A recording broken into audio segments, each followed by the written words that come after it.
8 times. Then you hover your fingers for the F. Then you go back to C. Remember the hovering the finger is very important. And for the verse we've got C, G. Where do I go next? G. C. Where do I go next? F. F. G. 3, 2, 1, and back to C. 1, 2, 1, 5, 3, 2, 1. Chant it with me, the notes. 1, 2, 1, 5, 3, 2, 1. And again. 1, 2, 1, 5, 3. Move your hand up to F.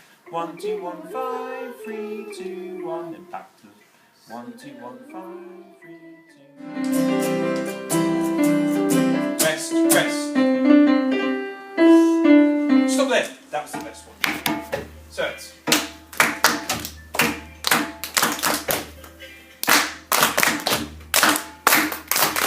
Very good.